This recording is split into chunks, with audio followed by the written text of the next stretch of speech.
Hello students, today we start our new chapter indefinite integration. Last time we almost covered our topic application of derivative. So let us start. Our topic is indefinite integration. तो सबसे पहले मैं तो आपको ये बताता हूँ indefinite integration start करने से पहले इंटीग्रेशन क्या होता है। पहले इंटीग्रेशन को समझेंगे, फिर उसके बाद इसका नाम indefinite integration क्यों पड़ा उसको जानेंगे। ठीक है, तो सबसे पहला पॉइंट इसमें आता है व्हाट इज इंटीग्रेशन। तो इंटीग्रेशन क्या होता है आप लिखते रहो, मैं आपको कुछ पॉइंट नोट करवाऊंगा, उन पॉइंट आप नोट करते रहो कॉपी पेन लेके। Start. Integration is reverse process. Integration is reverse process of differentiation. Reverse process of differentiation. Okay, क्या बताया? इंटीग्रेशन क्या है? रिवर्स प्रोसेस है किसका? डिफरेंशिएशन का। ठीक है, इसको हम प्रूव भी करेंगे लास्ट में। जो ये इसको रिवर्स प्रोसेस क्यों बोलते हैं डिफरेंशिएशन को, ये हम प्रूव करके दिखाते हैं इसको। ओके, लास्ट में प्रूव करेंगे इसको। नेक्स्ट वन क्या है? देखो मैंने क्या कहा है, इंटीग्रेशन रिवर्स प्रोसेस नाम दिया है, यानी डिफरेंशिएशन का रिवर्स प्रोसेस जो होगा उसको नाम इंटीग्रेशन दिया है। तो सेकंड पॉइंट नोट आ गया, इसी से ही सेकंड पॉइंट आ गया। तो रिवर्स प्रोसेस ऑफ डिफरेंशिएशन, तो मैं इंटीग्रेशन का दूसरा नाम क्या हो गया, यानी इंटीग्रेशन के सिनोनिम्स क्या है? तो क्या क्या हो गया? Anti derivative. Anti derivative. Okay, यानी इंटीग्रेशन का आपके पास दूसरा नाम क्या आ गया? Anti derivative. या कोई इसको ऐसे ही बोल देता है एंटी डिफरेंशिएशन। एंटी डिफरेंशिएशन, ठीक है, वही नाम है। या तीसरा भी बोल देता है कई बार इसको नाम प्रिमिटिव। प्रीमिटिव। मेन तो आपने ये वाला याद रखना है। क्यों याद रखना है? क्योंकि आपने फर्स्ट डेफिनेशन क्या बताई है, इंटीग्रेशन की डेफिनेशन क्या बताई है? रिवर्स प्रोसेस किसका? डिफरेंशिएशन का। तो ये वाला तो इसमें आ गई एंटी डेरिवेटिव, ये तो खुद ही साउंड कर गया एंटी डेरिवेटिव, यानी डेरिवेटिव का रिवर्स, उल्टा। ये भी वही है एंटी डिफरेंशिएशन, डिफरेंशिएशन का रिवर्स। लेकिन ये वाला साउंड नहीं करता, तो आपने मेन ये याद रखना है प्रीमिटिव। कई बार ये पूछ लेता है फाइंड प्रीमिटिव, तो प्रीमिटिव का मीनिंग आपने इंटीग्रेशन फाइंड करना है। आया? सेकंड पॉइंट क्लियर है? दो पॉइंट लिखवाएं। क्या इंटीग्रेशन क्या है? रिवर्स प्रोसेस होता है डिफरेंस का, ये इसकी डेफिनेशन हो गई। सेकंड पॉइंट, इसके क्या क्या सिनोनिम्स है इंटीग्रेशन के। ठीक है, थर्ड वन क्या है? इंटीग्रेशन हम करते क्या है वो चीज बताते हैं। इंटीग्रेशन का काम क्या है? जैसा आप डायरेक्टली पढ़ के आए हो, आपने डी बाई डी एक्स किया है, डी बाई डी एक्स किया कोई फंक्शन का, एफ एक्स का। ठीक है, आप डायरेक्टली पढ़ते हो कोई फंक्शन का, D by D x, x square का किया, 2x का किया, एक्स स्क्वायर का डायरेक्टिव किया। तो इस फंक्शन का अगर डायरेक्टिव करें तो अपने पास कोई दूसरा फंक्शन निकल के आएगा, यही तो है।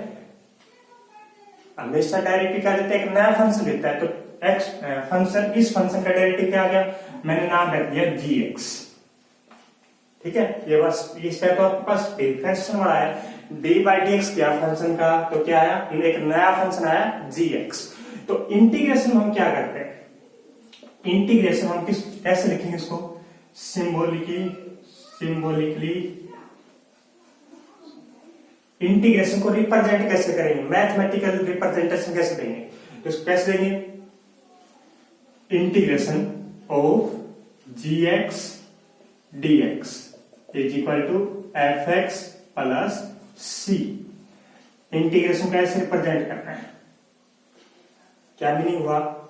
अगर अपने पास कोई फंक्शन है और उसका डेरिवेटिव आता है gx, तो हमने इंटीग्रेशन में क्या करना है? हमने इंटीग्रेशन एक ऐसा फंक्शन फाइंड करना है, एक ऐसा फंक्शन फाइंड करना है जिसका इंटीग्रेशन नहीं, देखो दोबारा बताता हूं, D by D x F x क्या है? gx आया। तो इंटीग्रेशन हम क्या करेंगे? इंटीग्रेशन हम ये करेंगे, ऐसा फंक्शन फाइंड करेंगे जिसका डेरिवेटिव क्या हो?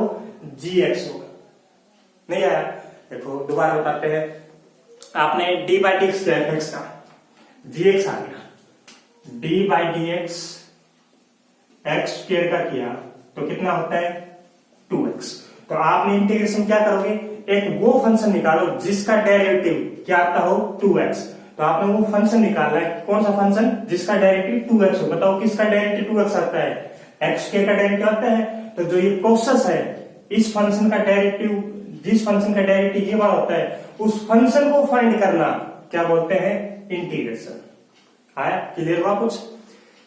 क्या बताया, D by D x x का क्या है 2x है। तो हम इंटीग्रेशन में क्या करेंगे, इंटीग्रेशन में क्या करेंगे, हम फंक्शन फाइंड करेंगे, कौन सा, किसका डेरिवेटिव ये आता है, किसका डेरिवेटिव आया था एक्स स्क्वायर। तो हम इंटीग्रेशन में वो एक्स स्क्वायर फाइंड करने वाले हैं, ठीक है।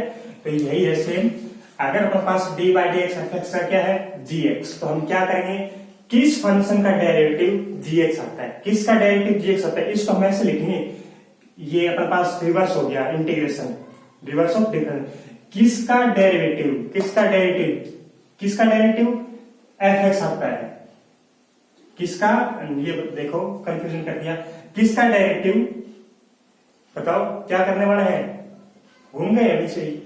देखो एक बार दोबारा तुम बता देते हैं, क्या, एक ऐसा फंक्शन फाइंड करेंगे, कौन सा, जिसका डेरिवेटिव क्या है जी एक्स। आया, यानी वो फंक्शन क्या होगा एफ एक्स, एफ एक्स को फाइंड करना है इस किस्म में, ठीक है। तो इसको हम ऐसे लिखेंगे, integration of G X D X. तो जब अपने पास जो आंसर है ना एफ एक्स, ये फाइंड करना है। तो आपको पता लग गया इंटीग्रेशन क्या करने वाले हैं। एक बार बताओ एग्जाम्पल के थ्रू, आपने मान लो एक्स की power D by D x किया साइन एक्स का, तो साइन एक्स का क्या है कोस एक्स आया। तो आप इंटीग्रेशन क्या करोगे, क्या किसको फाइंड करना है, साइन एक्स को फाइंड करना है, किसका डेरिवेटिव कोस एक्स था, तो किसका डेरिवेटिव कोस एक्स है साइन एक्स। ओके, तो आप इसको ऐसे लिखोगे, इंटीग्रेशन ऑफ किसका कोस एक्स डी एक्स, कितना आएगा साइन एक्स प्लस सी। ओके, अब इसका मीनिंग समझते हैं क्या है, डस्टर गियर किया, थर्ड पॉइंट क्लियर हुआ, ये है। तो इसमें क्या क्या है, ये इस फार्मूले के बारे में पढ़ते हैं। फोर्थ पॉइंट,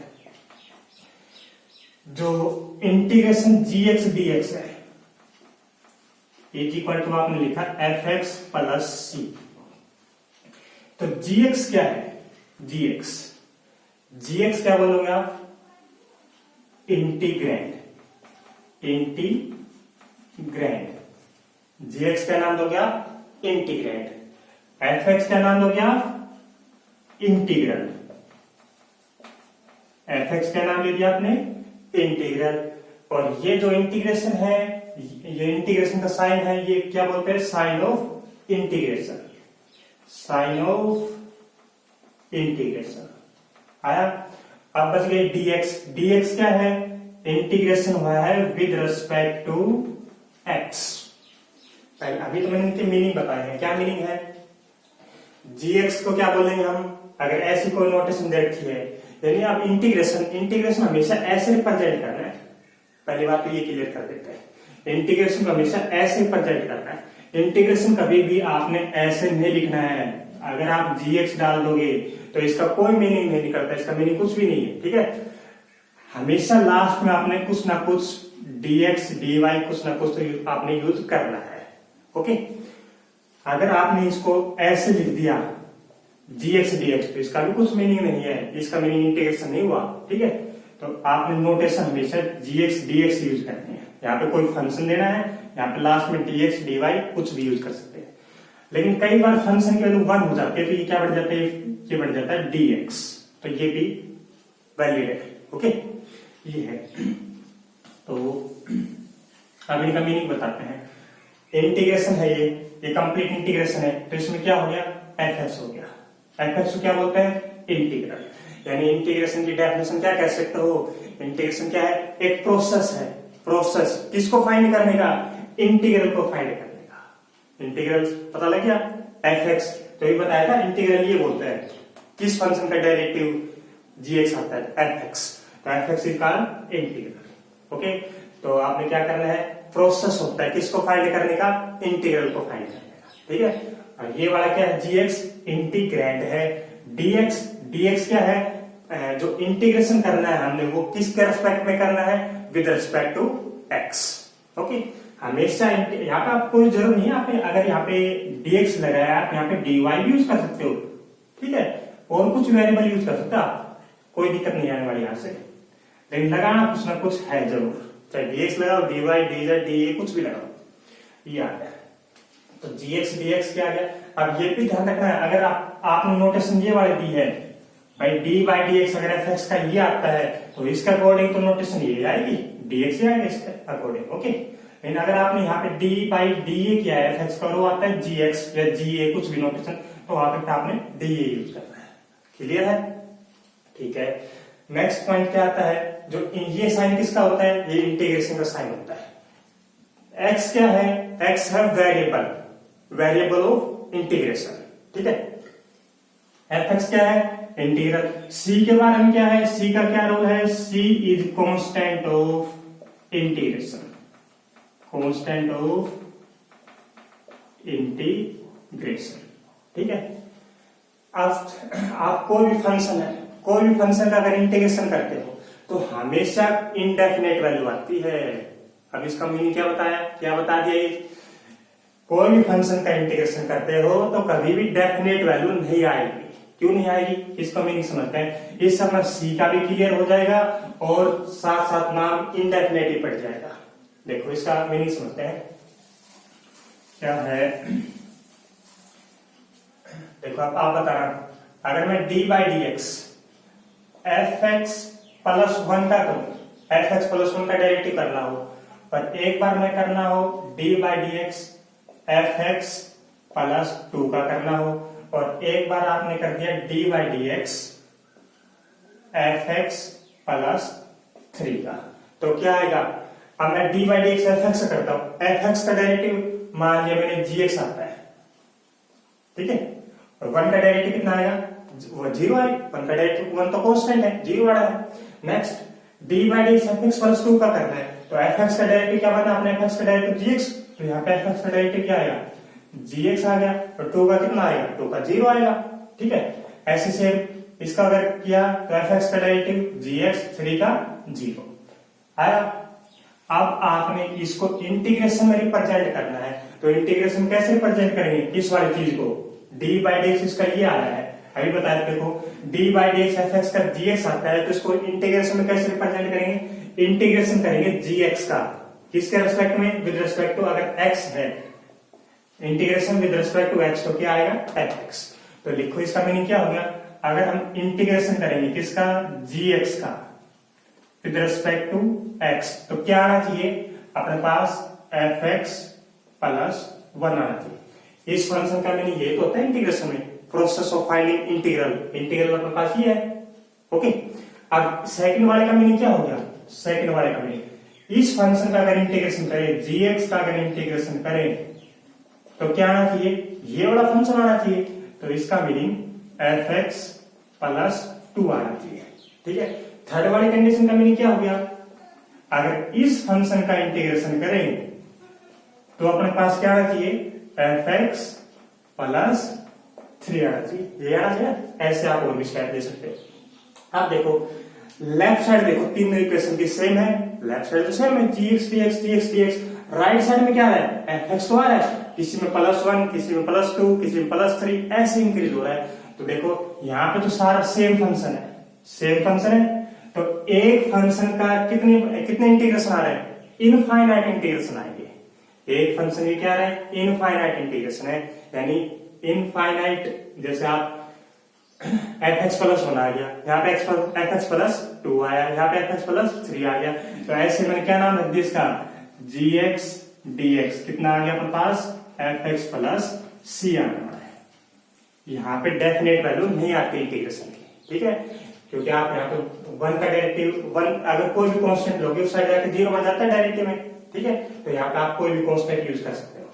अगर यहाँ पे सिर्फ कांस्टेंट 0 यूज कर दिया तो इसका इंटीग्रेशन gx आ गया, कांस्टेंट का 0 ले लेगा भाई, आया कि नहीं। इस टाइप भाई c q यूज करते हैं, इस वजह से यूज करते हैं। देखो सब में 1 2 3, c is arbitrary constant, arbitrary constant या कांस्टेंट ऑफ इंटीग्रेशन हमेशा यूज करना आपने। तो इस ये अपने पास जो इंटीग्रेशन है कभी भी डेफिनेट वैल्यू नहीं देता, हमेशा कोई ना कांस्टेंट यूज करते हैं। अगर सी की वैल्यू प्रॉपर पता लग जाए, सी की वैल्यू 1 है, 2 है, 3 है, 4 है, तो हम कहते हैं डेफिनेट वैल्यू आ गई। लेकिन सी की वैल्यू प्रॉपर पता ही नहीं होता हमें। अगर मैं आपसे कहूं क्या भाई D by D x, x के का कितना आता है, एक्स के का D by D x 2x आता है। तो अगर मैं इसको ये कहूं 2x का इंटीग्रेशन कितना आएगा, 2x का इंटीग्रेशन आप क्या कहोगे, 2x का एक्स स्क्वायर कहोगे, ये कहोगे। अगर मैं यहाँ पे एक्स स्क्वायर प्लस 1 कर दूं तो वही आना सेम, एक्स स्क्वायर प्लस 2 कर दूं जब भी वही इंटीग्रेशन डिफरेंस लाना है, तो आप क्या यूज करोगे, प्लस सी आया। इसके बारे में और तो यही बता सकते हैं। आ गया। नेक्स्ट पॉइंट क्या है, इस वजह से सी अपने पास कोई भी आर्बिट्रेरी वैल्यू हो सकती है, इस वजह से डेफिनेट नहीं है, तो इसका नाम क्या पड़ गया, इंडेफिनेट इंटीग्रेशन। इससे आगे वाला जो चैप्टर है उसमें है डेफिनेट इंटीग्रेशन, उसमें अपने पास डेफिनेट वैल्यू आएगी सी की, तो उस टाइम उसको नाम देते हैं डेफिनेट इंटीग्रेशन। सी का रोल खत्म हो गया, सी का मीनिंग समाया अच्छी तरह से, ठीक है। नेक्स्ट पॉइंट इस क्या है, नेक्स्ट वन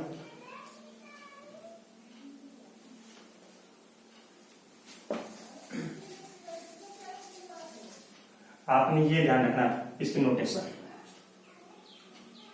यहां लिख देता हूं इसको, gx dx क्या होता है, fx प्लस c होता है।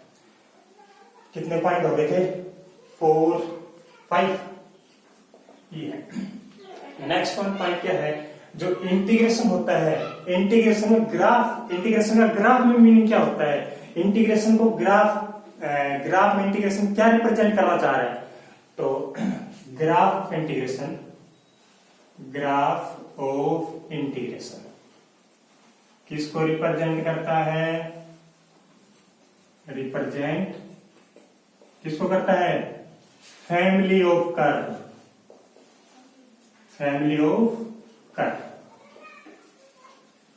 अब इसका मीनिंग पढ़ते हैं क्या है,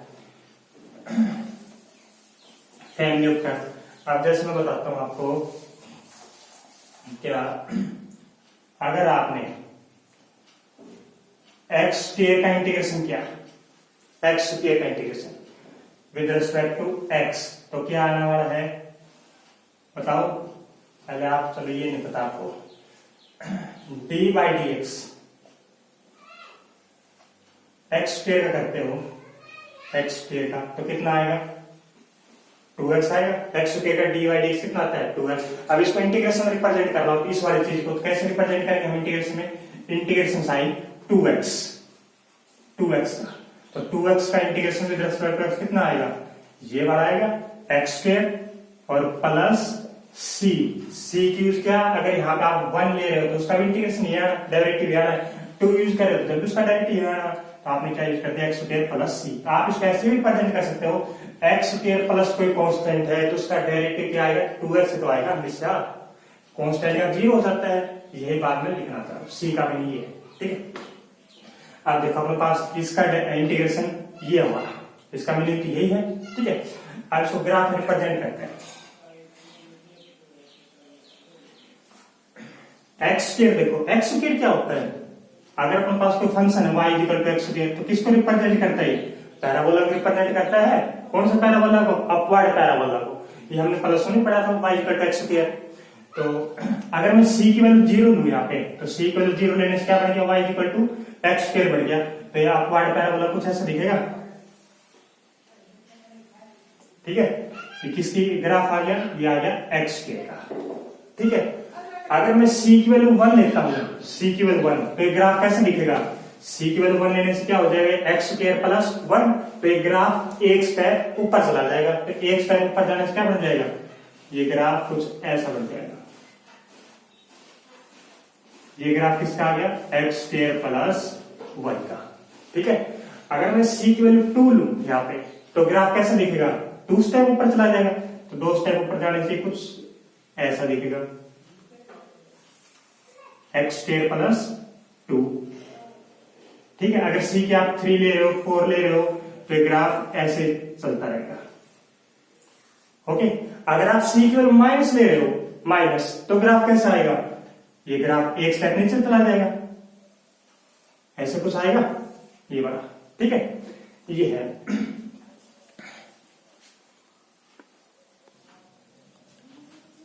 ये ग्राफ किसका आ गया एक्स स्क्वायर माइनस 1 का। ठीक है, अब देखो यहाँ पे किसकी फैमिली आ रही है, किसका परिवार, किसका मतलब सारे कर्व एक जैसे दिख रहे हैं, किस शेप के हैं, पैराबोला की। तो यहाँ पे आप क्या कहोगे, फैमिली ऑफ पैराबोला या फैमिली ऑफ कर्व का नाम दिया है। आ रहे हैं सारे एक जैसे, यानी सी की वैल्यू पे डिपेंड कर रहे हैं। सी की 1 2 3 4 ऐसे लेने से ये एक परिवार आ गया फिर पैराबोला का। ओके, लेकिन अब इसमें आपने एक पॉइंट ध्यान रखना है, क्या, अगर मैं कोई पॉइंट लू यहाँ पे x is equal to X naught, कोई भी पॉइंट ले लिया, तो ये अपने पास हर पैराबोला के एक पॉइंट को कट करेगा, करने वाला है, क्लियर है, ये वाला हर पैराबोला को एक पॉइंट को कट करेगा। अब मैं इन पॉइंट्स पे अगर मैं टेंजेंट खींचूं, जहां कट कर उस पर टेंजेंट खींचूं, तो सारी टेंजेंट्स क्या आएंगी, सारी टेंजेंट्स आपस में पैरेलल पाएंगी। क्लियर है स्टेप, अगर सारी टेंजेंट पैरेलल है तो आप क्या कहोगे, slope of tangents, slope of tangents at these point क्या आने वाला है, आर सेम। क्लियर है स्टेप, क्योंकि पैरेलल बनेंगे सारे, पैरेलल तो स्लोप ऑफ टेंजेंट क्या है, सेम आएगा। तो आपको पता लग गया ग्राफ ऑफ इंटीग्रेशन क्या रिप्रेजेंट करता है, फैमिली ऑफ कर्व। ये अपने पास इंटीग्रेशन का ये आया अपने पास इंटीग्रेशन इसका, तो इसका ग्राफ अपने ड्रा किया है, तो किसको रिप्रेजेंट कर रहा है, फैमिली ऑफ कर्व को। और जिसपे आप कोई slope of tangents are same at x is equal to a कोई पॉइंट है। ठीक है, आया, ओके। और नेक्स्ट पॉइंट इज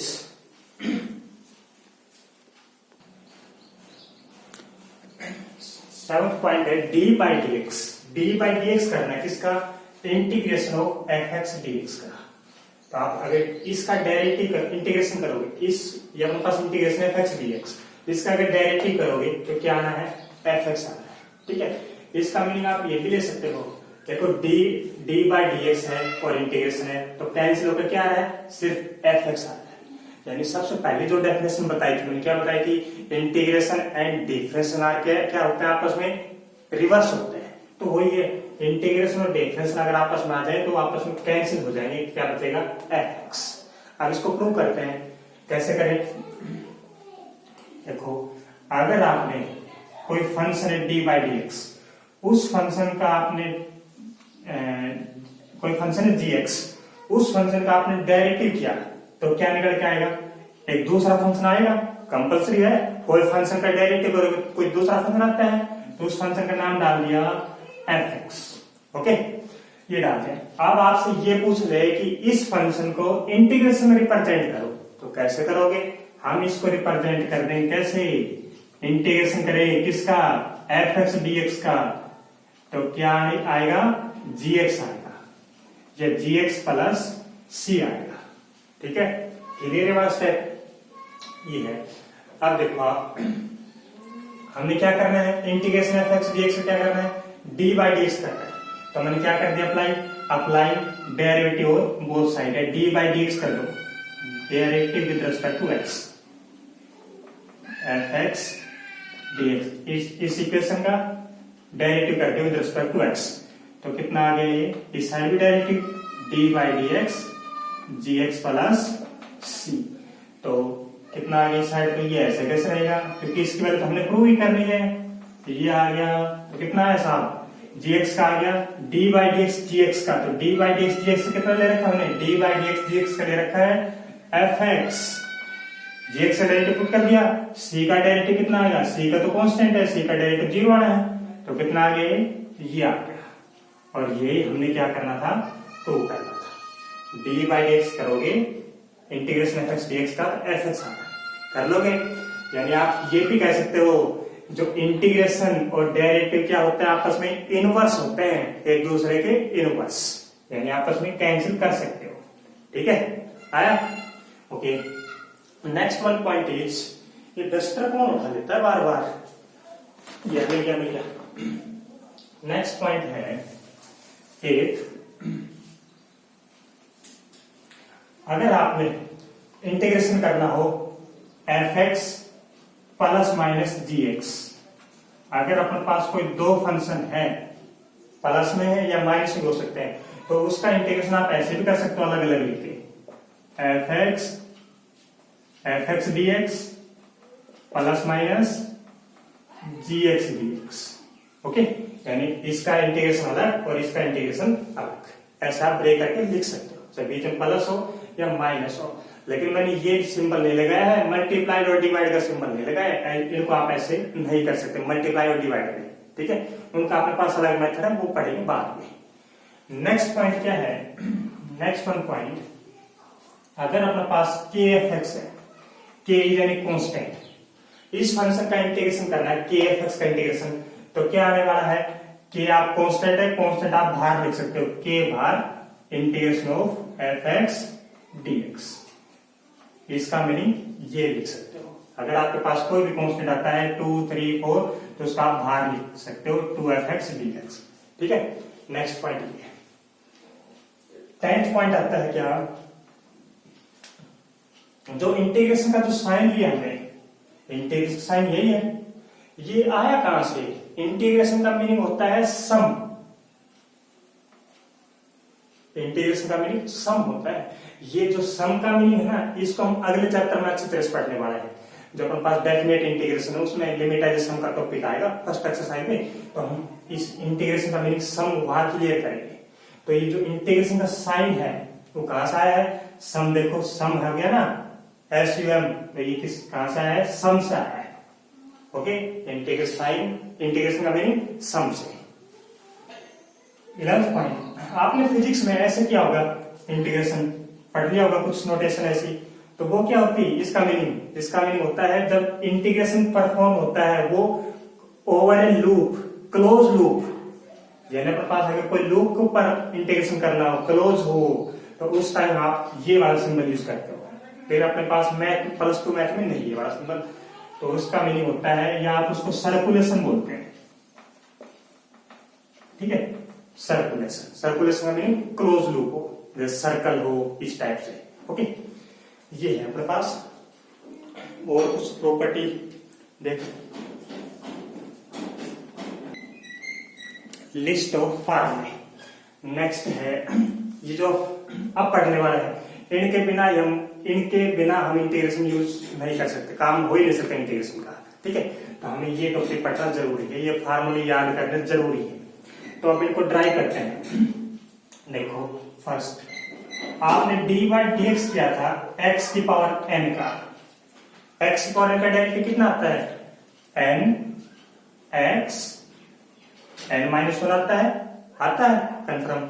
अगर मैं आपसे ये पूछ लूं, क्या बताओ, x की पावर n-1 का इंटीग्रेशन कितना आएगा, x की पावर n-1 का इंटीग्रेशन कितना आएगा, तो आप क्या कहोगे, इस फंक्शन का इंटीग्रेशन क्या आएगा, xn कहोगे, ये कहोगे, नहीं ये नहीं कहना है। देखो n भी है, n को भी साइड भेजना है, n को मत गुम कर देना, +c का मीनिंग पता लग गया, आपने पढ़ा था अभी c का मीनिंग। ओके, ये है।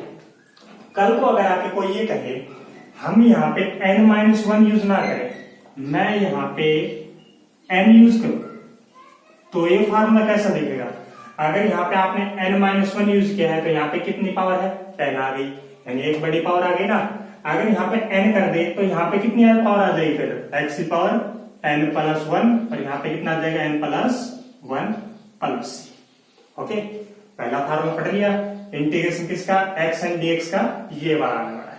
आप देखो इसका एग्जाम्पल करो, अगर आपसे ये पूछे बताओ x² का इंटीग्रेशन कितना आएगा, तो x² क्या आएगा, x की पावर जितनी पावर हो n है, n में आपने 1 ऐड कर देना, अपोन में 1 ऐड करना है, ठीक है।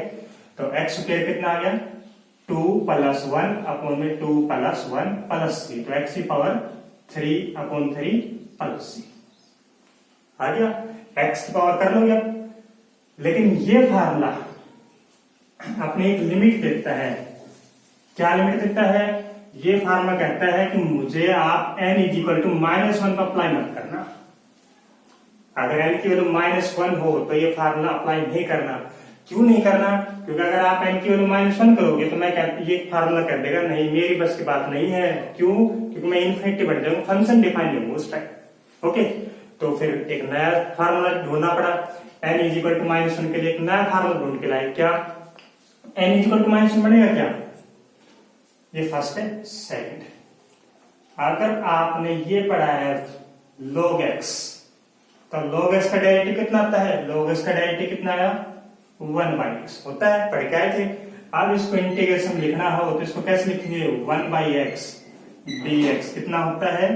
log x, यही होता है। और यहाँ पे देखो, इसको कंपेयर करो तो x की पावर कितनी होगी? यहाँ पे -1 होगी ऊपर जाके, तो n की वैल्यू कितनी होगी? -1। अगर n की वैल्यू -1 है तो कितना आएगा? ये वाला formula log x plus c। Okay, clear है? n इक्वल टू -1 के लिए अप्लाई करना है, ये सब के लिए अप्लाई कर सकते हैं, ये n इक्वल टू -1 के लिए। नेक्स्ट वन क्या है? ये ड्राइव हो रहे हैं, ऐसे ड्राइव करेंगे सारे इंटीग्रेशन डिफरेंशियल के रिवर्स। ओके, थर्ड पॉइंट क्या है? थर्ड फार्मूला आपने डेरिवेटिव किया था किसका? a की पावर x का। तो a की पावर x का डेरिवेटिव क्या बताया था? a की पावर x log ये बताया था, यही तो बताया था। तो अगर मैं इसको इंटीग्रेशन रिप्रेजेंट करूं, इस चीज को अगर मैं पूछूं बताओ ये log है तो कांस्टेंट है, a की पावर x का इंटीग्रेशन कितना आएगा? इसका इंटीग्रेशन क्या आएगा? तो आप क्या कहोगे? इसका इंटीग्रेशन आ गया a की पावर x अपॉन में log a प्लस c, कर लोगे? ये बात। फोर्थ पॉइंट क्या है? फोर्थ पॉइंट, अगर आपसे पूछे d/dx sin x का, तो sin x का कितना होता है? cos x होता है। ओके, तो आप इसको इंटीग्रेशन लिखेंगे तो कैसे लिखेंगे? तो cos x का इंटीग्रेशन कितना बताओगे? sin x, cos x का इंटीग्रेशन sin x। ऐसे ही आप फिफ्थ d/dx cos x का बताओ तो cos x का कितना बताओगे? -sin x बताओगे डेरिवेटिव, ये हम ड्राइव कर चुके हैं डेरिवेटिव वहां पे। तो यहाँ पे कितने बताओगे आप? इंटीग्रेशन sin x का कितना? sin x का इंटीग्रेशन माइनस साइड भेज दोगे आप, माइनस का cos x plus c। Okay, तो आप हर फार्मूले को ड्राइव कर सकते हो डेरिवेटिव का यूज करते हुए। तो आपकी बुक में फार्मूले गिवन है, तो आप इनको सोल्व करके देख सकते हो। ओके, ठीक है।